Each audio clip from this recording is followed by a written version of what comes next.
Hello, everybody. So it's 2:33, and we are going to get started with our presentation today. Just want to make sure everyone can hear me okay and can also see the slides.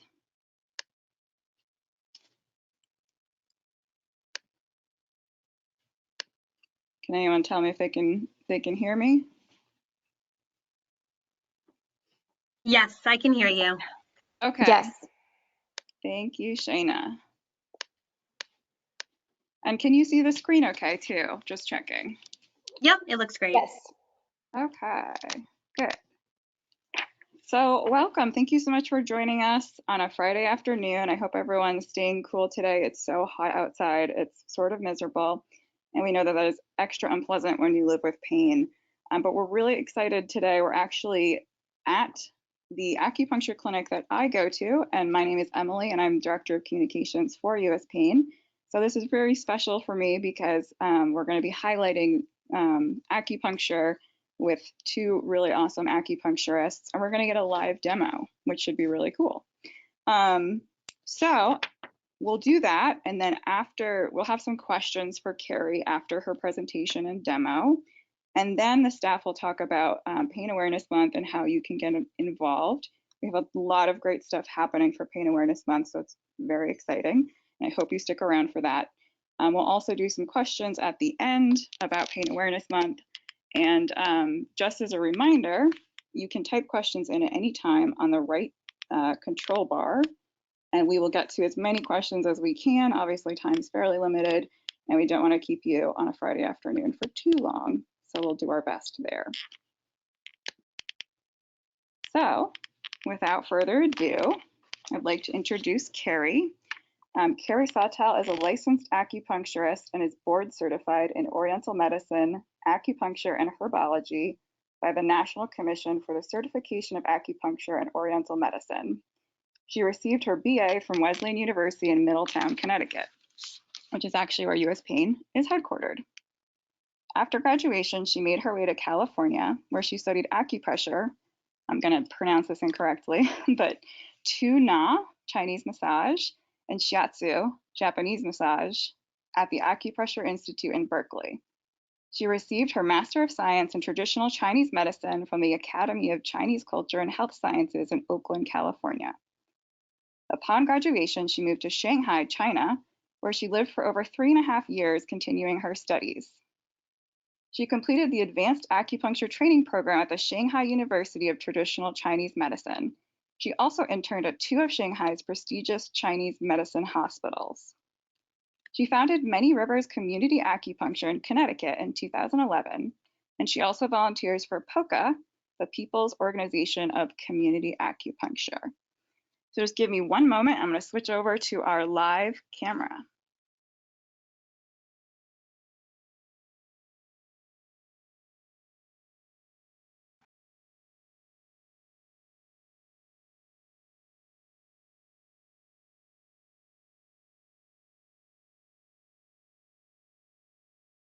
So can everyone hear us? Can everyone hear us okay? Yes.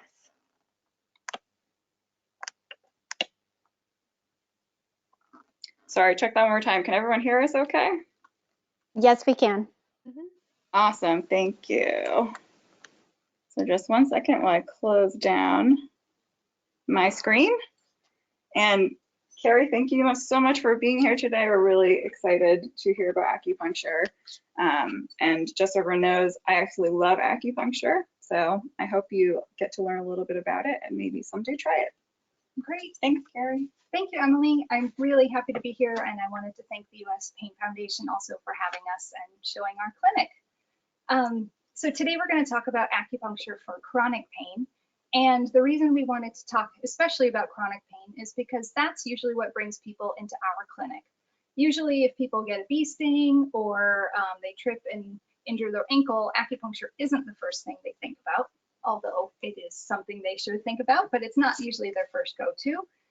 Usually people come to us when they've been dealing with pain for months or especially years, and they've tried everything else and nothing has worked, and they're finally ready to maybe get over a fear of needles or try something that they don't know too much about because they're ready to do anything to get rid of their pain. And so that's where we come in, and we love treating chronic pain, and we really love making pain go away. So today we're going to talk about how acupuncture can treat pain.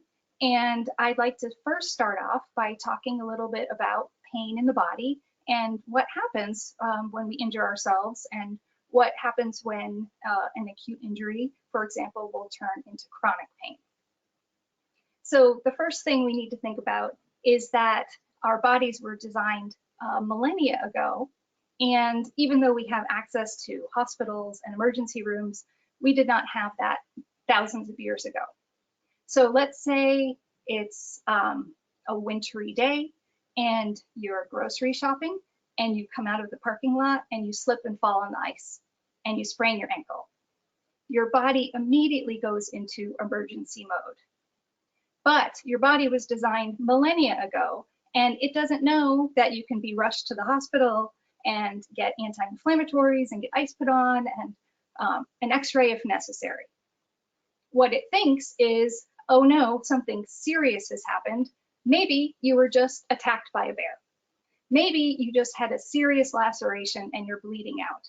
So I, the body, am going to do everything in my power to stop this injury from risking my life and killing me. So the first thing the body does is it stops blood flow to the area.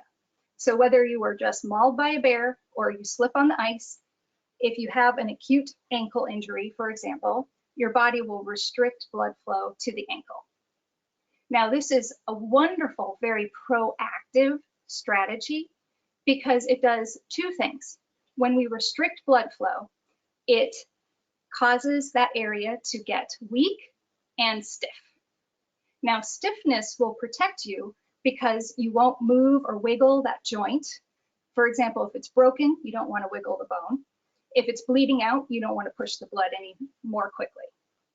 And if it's weak, you're going to favor the joint so you don't put pressure on it. And for the same reasons, you won't bleed out as quickly, you won't injure or re-injure a sprain or a broken bone. So these are very good adaptive strategies, and they've worked well to keep humans alive for as long as we've been going on. The problem is that these strategies are aimed at sacrificing the limb in order to save the body. And we have wonderful interventions now, so we don't need to sacrifice a leg in order to live. But the body doesn't know that. So the body restricts the blood flow, it works on the local healing in the area, and the body hopes that over time it will be healed. And a lot of times this is what happens. Even without Western medical intervention, you can sprain your ankle and hobble around for a few weeks and you'll be fine. But what happens if there's something else that goes on during that healing time? What if you slip and fall again and injure your back? Or you get the flu? Or maybe you have a chronic autoimmune disease or other health issue that your body also needs to work on.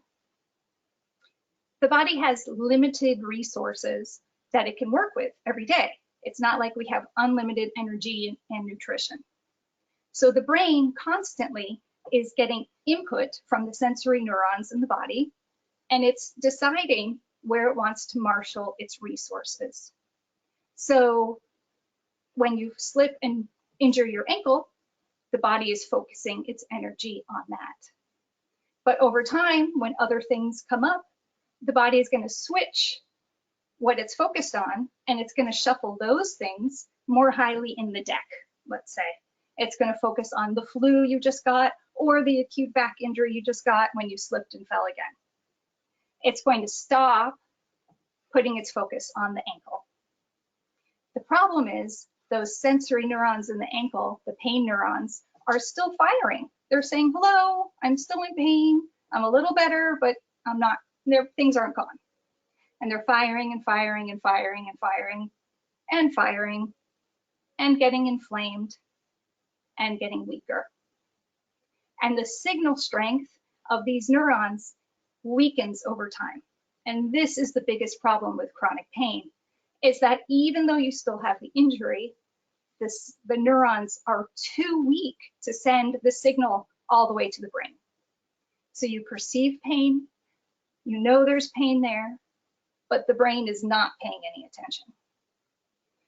In fact, some of the new research is showing that the neurons that denote the actual location of pain are the ones that weaken the quickest.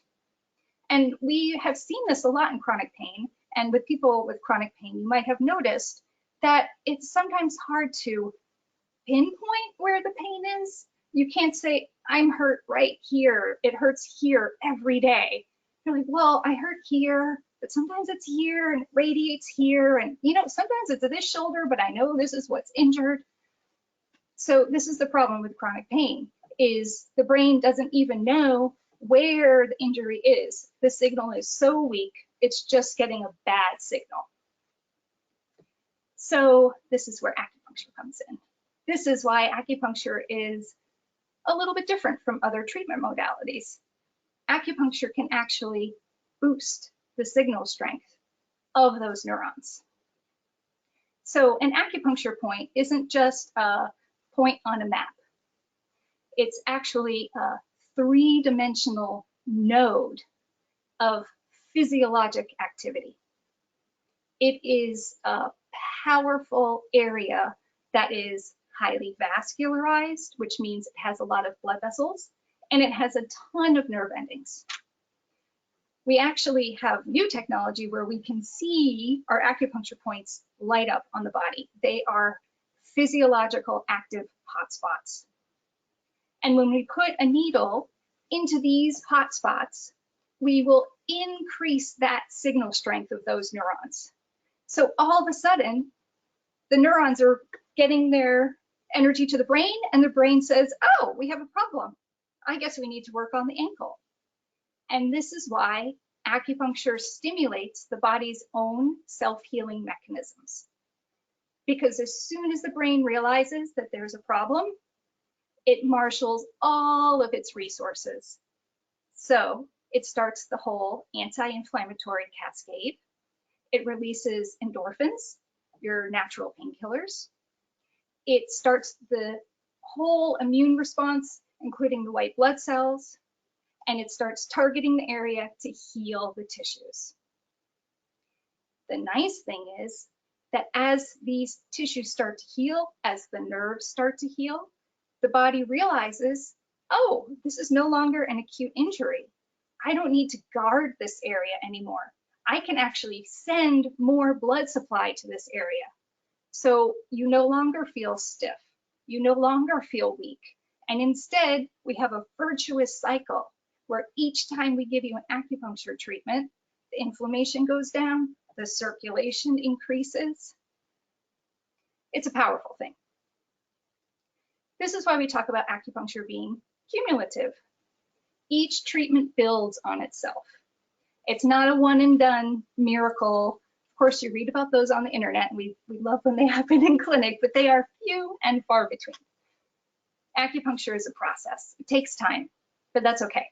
Everything happens slowly in the body. Nothing's ever quick. So it takes a little time, but it's worth it.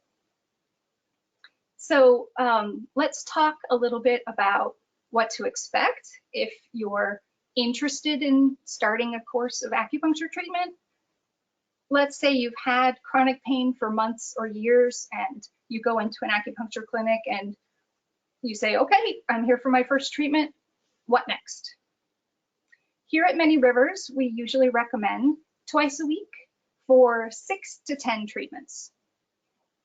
Sometimes we recommend 3 times a week if your pain is severe, incapacitating, 10 out of 10. But in general, for most people, twice a week is ideal. And we say 6 to 10 treatments because in our experience, about 50% of patients will experience effects right during their first treatment or 24 to 48 hours after. The other 50% will need a few treatments for us to bump up that signal strength enough so that you start to feel better. And the majority of patients will notice a difference in 6 to 10 treatments.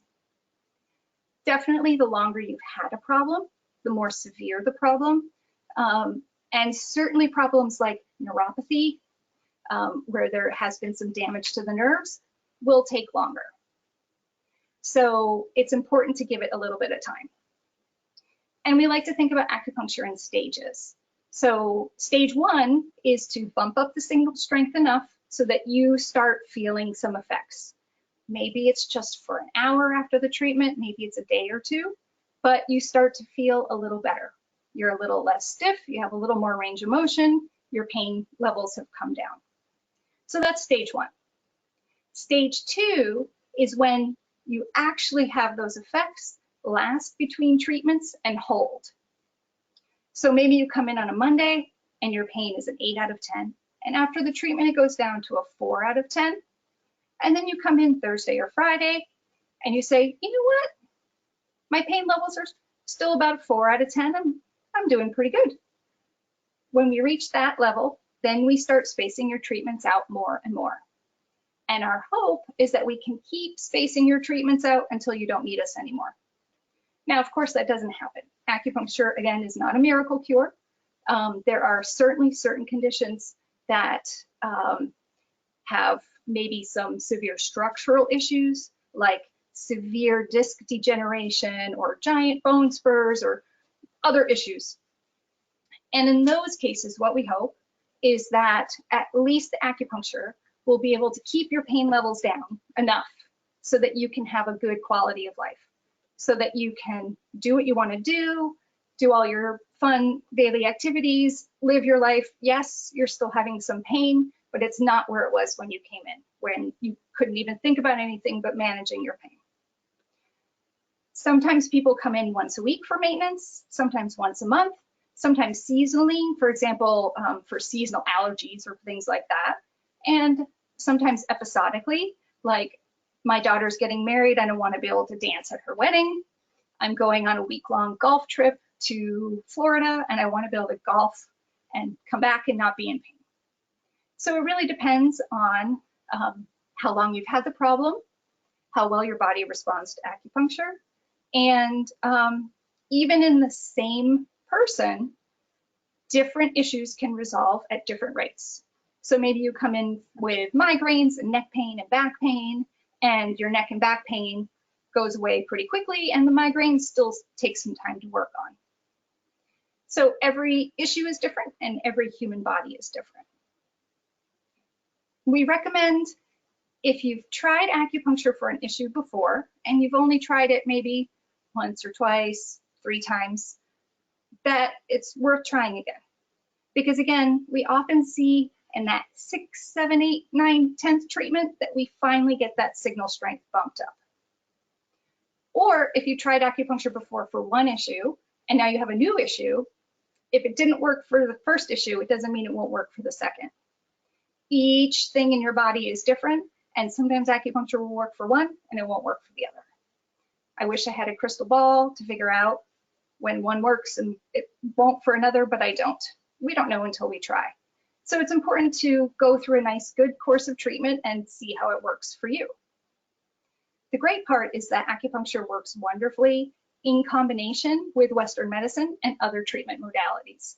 There is no reason that you can't include acupuncture with your Western prescription medicines, with physical therapy, chiropractic, massage, exercise. Acupuncture is a wonderful adjunct modality to whatever else you're doing, and it won't interfere with anything else that you're doing. So I think we have some poll questions. Yeah, so this is Emily, and hopefully everyone can hear me.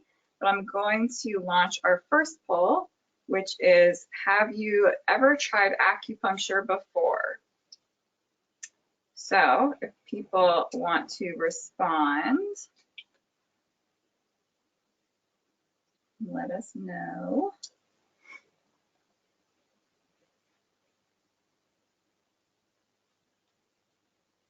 Okay. So 78% said they have tried acupuncture, and 22% said that they have not, which is pretty interesting. And so we also have one more poll that we'll do, which is for those of you who haven't tried acupuncture, what is the reason? We have a few different reasons. So fear of needles, don't like needles, unsure of efficacy of acupuncture, unsure of the safety, never thought it could be used for my condition, or don't think I can afford it. So people could just take a second and respond to that.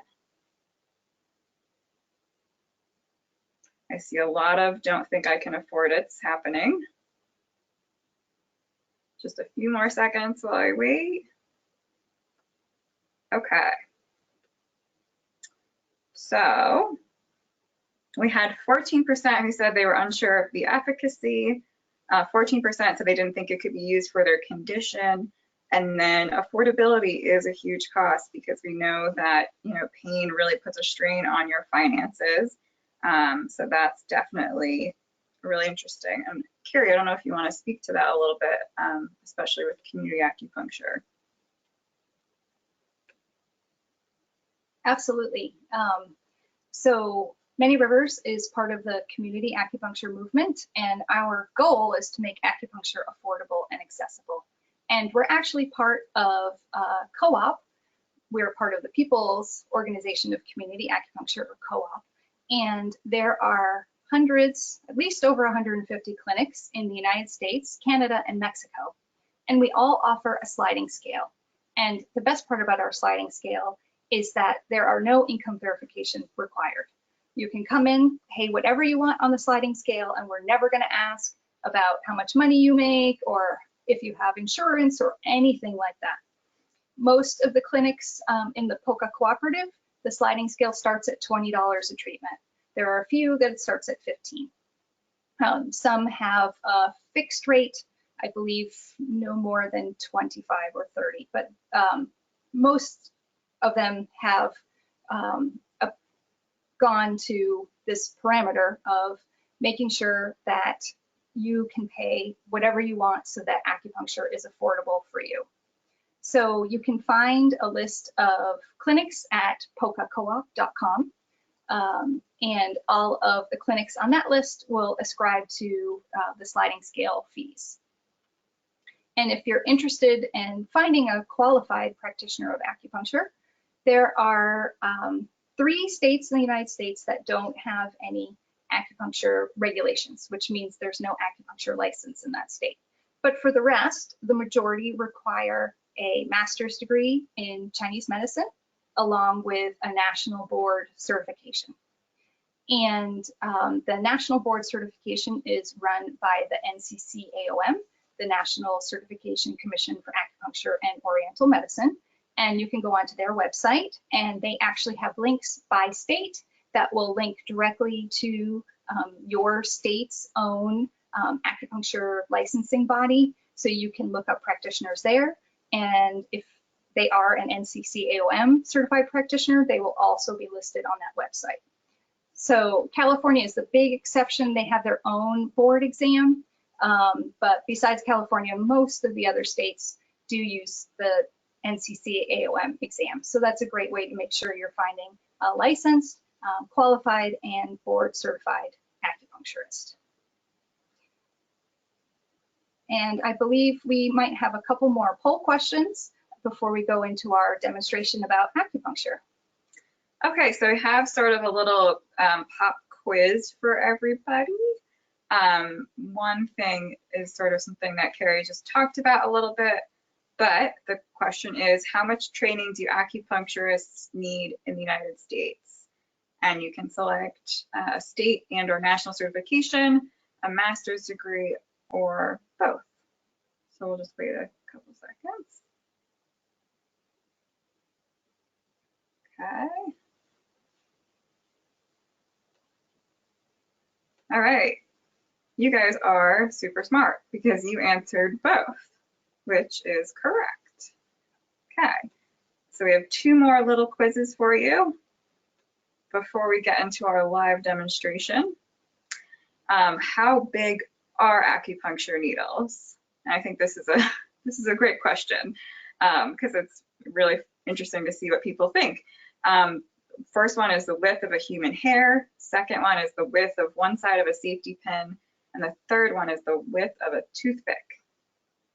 So just a few seconds, see what people say.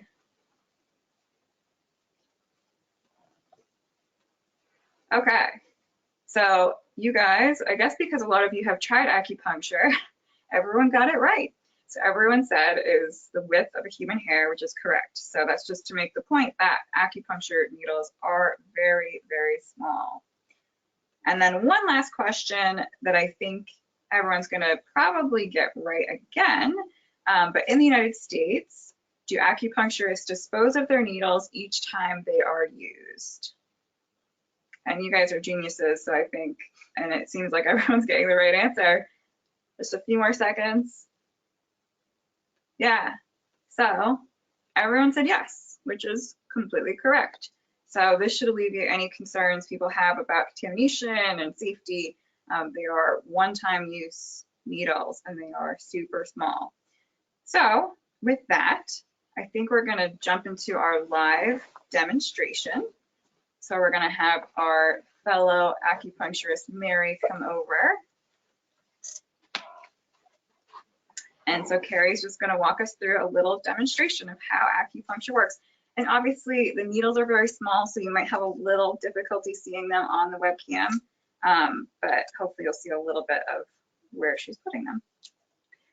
Before I begin my demonstration, I wanted to give you all a little more information in case you're interested a little more about how acupuncture works. So what we talked about today is really just the tip of the iceberg, just one little piece of the puzzle in how acupuncture works. It has a myriad of effects in the body. And in fact, in the past 10 years, there has been a phenomenal amount of research from a Western medical perspective of how acupuncture works. So a website I'd like to recommend is Chris Kresser's website. He is a licensed acupuncturist, and it's CHRISKRESSER.com. I liberally borrowed from his beautiful information in discussing this today. So he has amazing information written for the layperson. You don't have to have a Chinese medicine or a Western medicine background in order to read it, along with tons of links for further information, books, publications, in case you're interested in all of this wonderful research into how acupuncture affects the body. So like we said in the poll, we only use single-use, sterile, disposable needles. It is our clean needle technique class that teaches us exactly how to make sure we're inserting needles safely and properly. In the past, many years ago, acupuncturists did sometimes use reusable needles, but the problem with reusable needles is they get dull.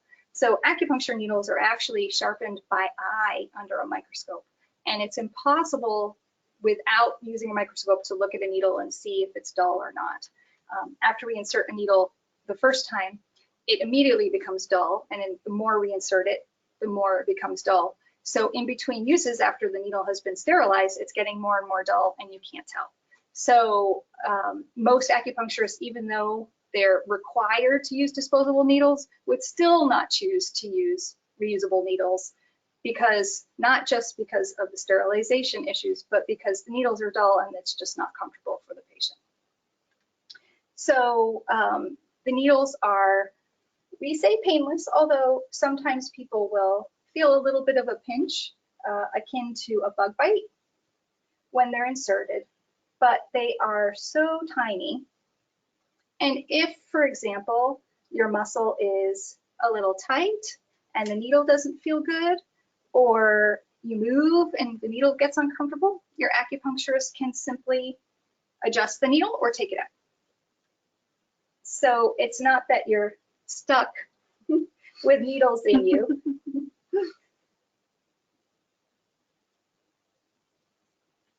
The needles feel great. So I'm demonstrating on Mary Cole. She's one of our amazing acupuncturists here at Many Rivers. She has lots of community acupuncture training, and we are really lucky to have her, as well as our other staff member, Heather Finn. We make a nice team and we're happy to have her here. So I'm inserting a few needles that we do very often for low back pain, although some of these can also be used for an ankle sprain.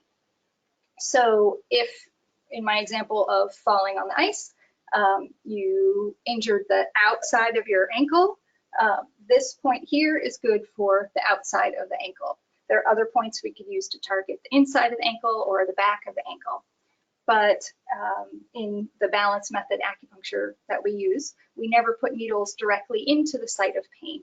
We certainly don't want to needle into swelling or anything that's uncomfortable, but we can needle far away from the pain and actually on the opposite side of the pain. So these needles here would be if Mary injured her right ankle, or some of these would also be if she had right low back pain.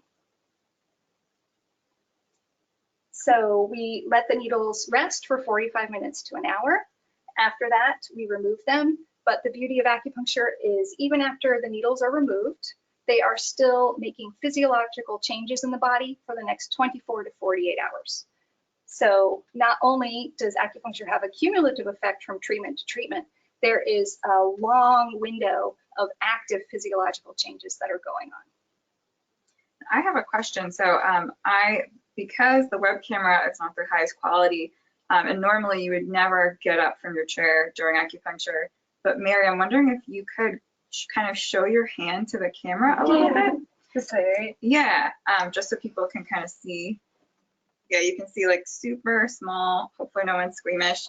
They're very little light needles. They're just super tiny. So I just wanted to make sure people could actually see those. So thank you. So acupuncture activates the parasympathetic nervous system. And if you haven't had acupuncture before, you might be surprised that most people end up falling asleep during their treatment and wake up forgetting that they have needles in at all.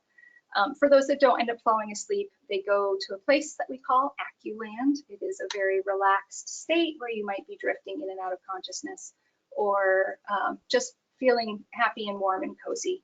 And again, even after we remove the needles, you stay in that parasympathetic state even after the needles are removed. So acupuncture is a great stress reliever in addition to being a pain reliever. Cool.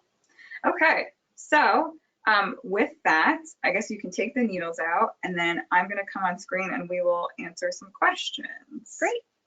And so now you can see how the needles come out as well. So I am going to just grab the sharps container. Okay.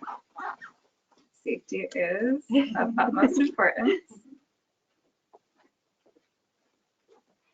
So all of our needles go into a sharps container and then they actually are incinerated just to make sure no one wants to use them again. And we have some good questions coming in. So while she's taking out those needles, guys, if you have a question, just write it into the control panel on the right, and then we will get some of those answered. Okay, so do you want to sit in the chair of honor? And I'll sit off to the side here. Okay, hi everybody. I'm the voice you always hear on webinars. So let's see. We have a question from someone who's asking, is there progress on getting acupuncture covered by health insurance? So that depends on the state. California is one of the best in terms of insurance coverage for acupuncture. Connecticut, where we are, is, I wouldn't say one of the worst, but it certainly isn't the best. The good news is just this week, Medicare announced that it will start covering acupuncture for chronic low back pain. Now, unfortunately, the only cases that it will cover are if people are involved in a long-term study about back pain, but at least it's a start, especially because of the opioid epidemic and all of us looking for better ways to manage pain. This is a really great first step, so we're really happy that that happened. Yeah, and we will actually be talking about that a little more during the staff updates. We're going to be running an action campaign, so you can help write in because there's actually a comment period associated with that. So if you're interested in helping out on that, tune in for a little bit longer. So let's see what other questions do we have here. One was, if it isn't covered by insurance, like what would you recommend for maybe trying to get it covered by insurance? Have you ever seen anyone have success with that? I haven't seen people have success with getting it tried to be covered, but it is covered with HSA and FSA benefits because it is a licensed healthcare provider, I guess. So if you do happen to have an HSA or FSA, it is covered. And again, for those of you without acupuncture insurance coverage, like myself, the community acupuncture clinics are a great way. Like I said, there's over 150 across the country. There's more growing. We do have our own community acupuncture school called Pocatech that is significantly more affordable than the other acupuncture schools in the country, and train people to become community acupuncturists. And in order to go to that school, you must either open your own community acupuncture clinic or work in another community acupuncture clinic for 2 years after graduation. So we're hoping there's going to be a lot more community acupuncture clinics across the country because of this need, because there's such a disparity between people with health insurance and those without, and even those with health insurance, depending on what state you live in, whether it's going to be covered or not. Great. We have a lot of good questions coming in, so we'll do our best to get through a few more. One question is from someone who's asking, are there any conditions that acupuncture is not recommended? And just to note for you, we do have a lot of people in our community who have complex regional pain syndrome. So I think she's maybe wondering about something like that, and if that's Oh, sure. We've definitely treated patients with complex regional pain syndrome here in our clinic. The only contraindications for acupuncture are if you have lymphedema. We won't needle into that limb. So, for example, a lot of women have lymphedema in their arm, or the risk of lymphedema in their arm after breast cancer because of lymph node removal. So we will just skip that limb. The beauty about acupuncture is there are hundreds of points, and even if we can't do one limb or two limbs, or even if we can only do your head, because we've had patients that we could literally only needle their head, and we still can get great results. And of course, acupuncture can't treat cancer, so we can certainly treat the side effects of cancer and the side effects of the medications or the treatments, but acupuncture won't work for cancer. But besides that, those are the only limitations. You can take blood thinners, you could be a diabetic, you can have a host of medical issues, and believe me, most of the patients who come in here, they see our paperwork and they ask if they can write on the other side, because no one comes in here with just one thing. We all have multiple issues that we're working on, and that's fine. We can just start at the beginning and work through what you have. cool. That sort of speaks to my experience with acupuncture, because I have spine pain and very sensitive neck. So this type of acupuncture is great because we're never actually going into that area. It's all in the front. And I had done acupuncture before where the needles went right into the area that's painful, and I did not like it nearly as much. So that's sort of the beauty of community acupuncture. Which someone had asked, you know, what does community acupuncture mean? Like, what is the setting like? So we're in a room with multiple recliners, and you will get your own customized treatment just for you, but you're in a room with other people. So in our clinic, we schedule every 10 minutes. So you'll come in, sit down, we'll talk to you about how things are better, things are worse, what's changed, anything new you want to do. We'll put your needles in, and then you can rest for 45 minutes to an hour. After we're done with you, we'll go on to the next person and do the same thing. So there's private room acupuncture where you have your own private room. And then there's community acupuncture where you're in the room with other people. The reason we can keep our costs so low is because you're basically splitting our time into smaller units. You still get a full hour of treatment, but you only need to pay us basically for the time we're spending talking to you and needling you. So it's a great way to make acupuncture a lot more affordable, so you're not paying for someone's whole room and the whole hour in that room. Private room acupuncture is fantastic as well, and they can do other modalities that often we don't have time to do in a community clinic. So private room acupuncture is wonderful too. But if affordability is your primary concern, and especially for people dealing with chronic pain, you've usually used up a lot of your financial resources dealing with the pain. And when you need acupuncture, you don't just need 1 or 2 treatments, you need that long series of treatments, then community acupuncture can be a great place to start. Okay, we're just going to do 2 more questions because we're going to want to jump into our information about Pain Awareness Month. So here's one question. If a person has numerous chronic pain issues, can acupuncture be generalized, or is it usually more of a specific treatment? Oh, that's a great question. And basically, we go from you and what you want. Definitely, the more issues we do at a time, the less specific our needling can be, and it will be more of a generalized treatment. It's not as strong if we're targeting 10 issues versus 1. But that's okay because it's your choice. If you come in and you're like, I just want you to treat everything head to toe is bugging me, I can't pinpoint one thing, we can treat everything. And if you're like, oh my gosh, I've come to you for all these different things, but today I woke up and I can't turn my neck, can you just work on my neck today? We can work on that. And the beauty is we talk to you each and every time about what's going on, what you want to work on. You're always welcome to change the course of your treatment, change your trajectory. It's entirely up to you. Awesome. Okay, so last question, but before after the last question, we're gonna switch over to department updates, but I do just wanna remind folks that there's actually a handout that Carrie made for us. And if you look at the control panel on the right side of your screen, you can download that, and that has some more information. I think it has some links on it. Is that true? There's Okay. links to POCA and to NCCOM, just some Perfect. good information So for you. if we weren't able to get to your question, check out that handout, and hopefully an answer will be there. If not, just shoot us an email at contact@US Pain Foundation, and we can try to help or refer you over to Carrie. Yep, absolutely. So our last question is a really great one. Are there things you can do after treatment to get the most out of it? The best thing to do after treatment is to relax because acupuncture is so relaxing. If you're going to do something like exercise or physical therapy, I recommend doing it first. So you sweat it out, you move it out, and then you come to acupuncture and you relax.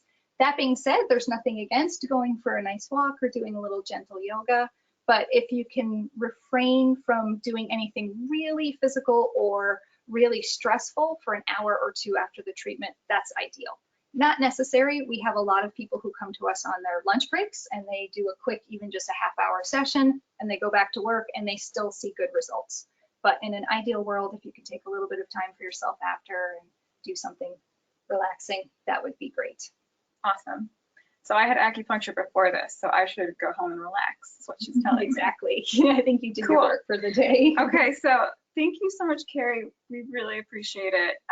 Acupuncture is really interesting. I really enjoy it. It helps me just relax on a general level. So I hope you found this helpful.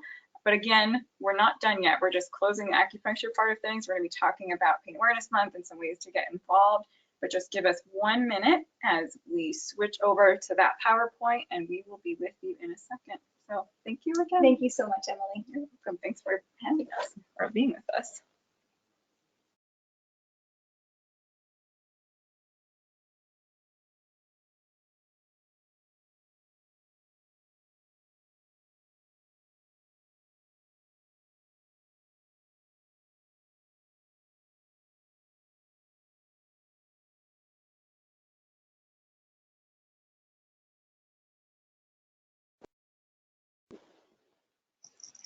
Okay, so little echo. Hold on 1 second.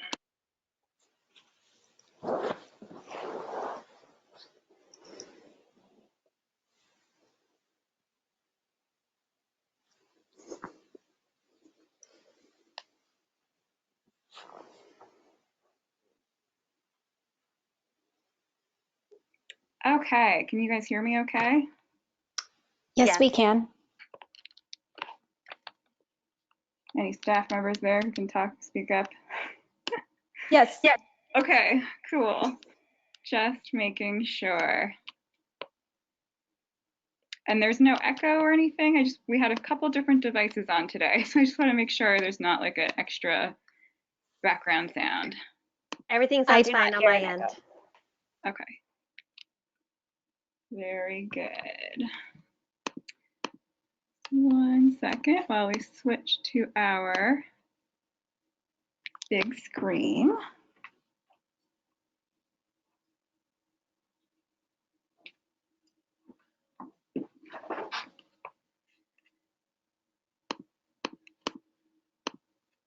Okay, so thank you everyone for sticking with us. I still see we still have quite a few of you on, so that's good. And I'm really glad you're staying on because we have a lot of really awesome stuff to talk about. It should just be about 15 minutes, maybe 20, but we're going to be talking about Pain Awareness Month and all the different things that you can do to get involved. So we are very excited. It's only 6 weeks away now, which is just wild, but we're going to be talking about it, different sections with different staff members. So first up, Nicole, if you are there, to talk about the theme and the storyathon that we're going to be running. Yes, absolutely. First, I just wanted to say again, thank you so much, Carrie. Your presentation was very informative. As a person who uses acupuncture as well for her pain, I learned a great deal of information, and I just really appreciate you for your time and opening up your office to us. So thank you so much. This year, our theme for Pain Awareness Month is Let's Talk About Pain. And we chose this because really creating change starts with talking about our experiences. Our stories hold so much power, and they are probably the most important aspect of advocacy and finding a way to improve pain care. And so there is not one better way to do it than really for all of us to start talking about our experiences, lifting up those stigmas that are, and talking about the barriers, talking about the challenges, talking about different ways that we could help one another manage pain. So we will be doing that in a various different ways. We are going to be hosting a storyathon, which I will talk about in a minute, as well as different events and social media challenges. Emily, can you click to the next slide, please? Perfect. Our storyathon is going to be our main focal point for September. And what we are asking is for those within our community to submit a 3 to 5 minute video about your pain journey. Anyone who submits a video will receive a special edition Pain Awareness Month bracelet, as well as a copy of our upcoming new Living with Pain booklet. What we hope you will be able to share in your videos is a little bit about your story, about the diseases that you deal with, about some of the challenges that you're facing, about the treatments that you're using to manage your pain, giving advice to those that are newly diagnosed, or talking about the struggles that you're continuing to face. All of this is so important and so valuable, and the more we can discuss it, the more we amplify our voices. We will end up choosing 30 videos that are going to be selected, and we are going to share one of them each day during September. So for those that would really like to get involved with this, I think it's going to be incredible. Please go visit uspainawarenessmonth.com. Thanks, Nicole. So yeah, we're really excited about the storyathon. Please submit your videos, and the deadline to submit the videos is, I believe, August 9th. So you have a little bit of time, but not much. So get on that, and you'll get those awesome rewards as a thank you. So next up, we have Shayna, and Shayna's going to be talking about proclamations and Shine Blue for Pain. Great, thank you so much, Emily. So we'll start with the proclamation initiative. The last several years, U.S. pain volunteers have been really successful in securing proclamations that actually designate September as Pain Awareness Month. Now, these requests are submitted to governor's offices, but they can also go to the local officials across the country. So once again, we're seeking volunteers who would really like to encourage their state, town, or city to designate September as Pain Awareness Month. Don't worry, because we do have step-by-step guides and templates, as well as support in order to help you be successful with this endeavor. So if you'd like to be your state lead in submitting a proclamation, to request at your governor's office, consider this. Just fill out the application form by going to uspainawarenessmonth.com. And the state leads are going to be chosen on a first come, first served basis. But again, there's always that opportunity to submit a request to your local leaders at the town or city level. This is an important date just to keep in the back of everyone's mind that we're asking volunteers to submit those proclamation requests by July 30th, just to ensure that your governor's office or town leadership have ample time to respond to this request. Next slide. Okay, Shine Blue for Pain initiative is where volunteers can request that historic and well-known venues as well as attractions illuminate in blue to highlight the bravery of families and individuals within that community that have been impacted by chronic diseases which cause pain. So basically, we provide you with a letter request, and then you submit that letter to the venue of your choice and ask that they use a blue light or many lights and have it shine blue. Now, the date that we've selected for the buildings, bridges, and other places to shine blue is on September 13th. Again, just submit your request by going to our Pain Awareness Month website and fill out the application if you'd like to engage in this specific initiative. Thank you. Awesome, thank you, Shayna. Next up, we have Lori, and Lori's going to be talking a bit about our program called Beautify in Blue, as well as how to host an information table.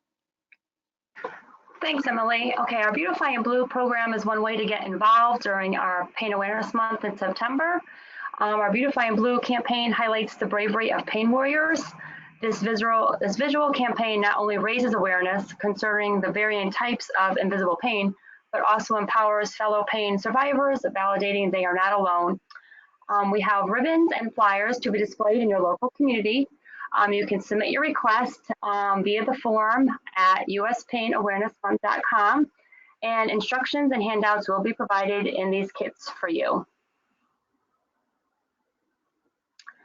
Now into information tables. Host a pain awareness table to inspire and empower.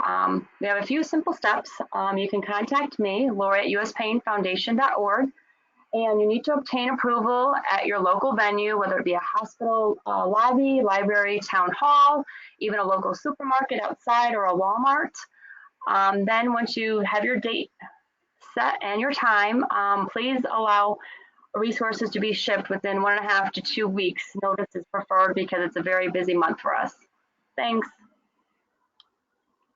Awesome, thank you, Lori. So now you get to hear from me more. I'm sorry about that. But I'm going to be talking first about social media. So as we've done in years past, we're going to be doing a daily social media challenge with different prompts. This picture is from one of the prompts last year. I believe it was something along the lines of share your favorite song about pain or a song that helps you get through pain. And we will be running that challenge and posting it each day on Facebook, Twitter, and on Instagram. What's cool is that also, as in years past, you can win special prizes by participating. And that will range anywhere from some books about pain to potentially some medical devices for pain. So keep an eye out for that. Make sure you're following us on our different platforms, but more information can be found on the uspainawarenessmonth.com website if you're interested. We also are going to be having a few events, which Nicole mentioned. For one, we're going to be doing a Zumba class that's especially designed for people with pain. One of our team members brought this up. She has done the class and really loves it. So we're going to be doing that. We're also going to be doing something in art therapy for pain. We're going to be doing a Facebook Live event with the editor of National Pain Report, and that ties into that theme of talking about your pain and sharing your story. And we're also going to be doing an event related to sharing your story to create change, and how advocacy requires sharing your story and talking about your experiences in order to educate legislators and get them to better support people with pain. And we also are going to be doing something called Wear Blue Days. So we're asking people at schools or their workplaces to basically set up a day where people wear blue to support the pain community. So it's very simple, but it's just a nice feel-good way you can get involved and kind of have your community rally around you. So if you're interested in participating in that, just shoot us an email to painawareness@uspainfoundation.org and we can help you from there. And lastly, this is also new this year, but we're going to have the designated toolkit where you can download all kinds of materials for Pain Awareness Month. So even if you're not sure you're going to do one of the more involved campaigns, you can just print a flyer off from your computer and then hang it up in your library. And that's how you get involved in pain and that with pain awareness, and that's awesome. So it kind of allows you to make it your own. So that won't be on the site until probably August, but just keep checking back for that, and we'll also be sending updates via email, so make sure you're on our mailing list. So that's basically it for Pain Awareness Month. We will be sending out an email to our whole mailing list next time, like probably early next week, with more information. And again, go to the website. It has all of the information we just talked about, uspainawarenessmonth.com, and all the different ways to get involved. Make sure you check that out. But before we go, I'm just going to give some quick updates about US Pain and things we're working on and thought you might be interested in. And first and foremost, so Cindy Steinberg couldn't be here today. She's our Director of Federal Advocacy, but she is traveling, so she wanted me to talk about these two different issues, one of which is super relevant to our keynote today, and that's that CMS is covering acupuncture for low back pain in research subjects. And this just came out within the last week. This is a really big deal because once Medicare decides to cover something, that's usually what kind of paves the way for other insurers to do the same. Again, it's just for low back pain right now, but again, it's sort of getting our foot in the door with getting more things covered. So there's an open comment period now through August 14th. And I don't have the link on me, but what we'll do is probably sometime in the next week or so, we're going to send out an action alert, and it's going to have some information about, maybe some tips about what you can say in your comment, the link, and all that good stuff. So keep an eye out for that. But if you want to get started now, if you search CMS and acupuncture, the comment page should come up. The other thing that we're working on, or just kind of monitoring right now, is a bill to legalize and support research into medical marijuana. So as everyone knows, medical cannabis is becoming legal in more and more states, but research is very limited because of the different federal policies that still mark it as a controlled substance. So this bill would be really important because it would enable more research, which would be really great to understand how cannabis works, if it works better for different types of pain, that sort of thing. So we definitely support this bill, and we'll definitely be running an action campaign on it sometime in the near future. So keep an eye out for that. And then just a few other quick things before I let you go. In the state advocacy end of things, we're still running our Invisible Project State House tour. The last stop was in California. Thank you so much, Sheena, for doing that.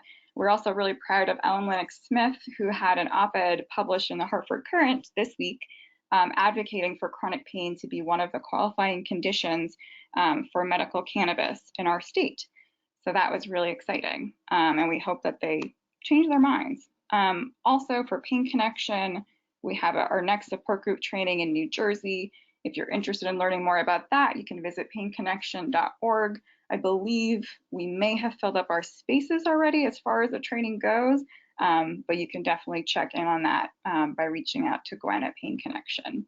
We also have a new 4th Pain Connection live call added, and again, those are conference calls. You can call in from the comfort of your home and basically attend a support group, which is really awesome. And again, that information is on painconnection.org. And last but not least, we are also going to be having a Pediatric Pain Warrior weekend coming up this fall. So keep an eye out for details about that. And again, those weekends, you've probably heard about them before, but they're basically for kids with pain and their family members to come together and support one another and connect and have fun, but also learn about pain and ways to manage their pain. So, sorry that was like I just ran through that, but I wanted to get through it quick since it is Friday afternoon. But does anyone have any questions? Again, just you can type the questions in on the sidebar here. And here are all of our emails if you have a specific question and you want to ask us something offline. Just keep those up for a second. Okay, so,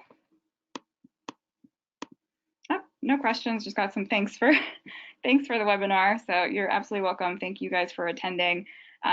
If you aren't signed up as an advocate or an ambassador with us yet, we welcome you to do so, and you basically enables you to get all kinds of action alerts right to your inbox so you can get involved on all the different things that we're talking about.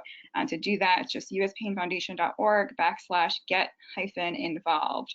And if you already are signed up as a volunteer with us, to get credit for attending today, you can visit that URL and mark down your participation.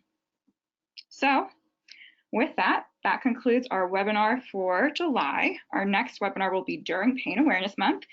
It will probably be one of those topics which we touched upon earlier in the talk, but we hope you can attend, but we will keep you updated about all the events we'll be having in the near future.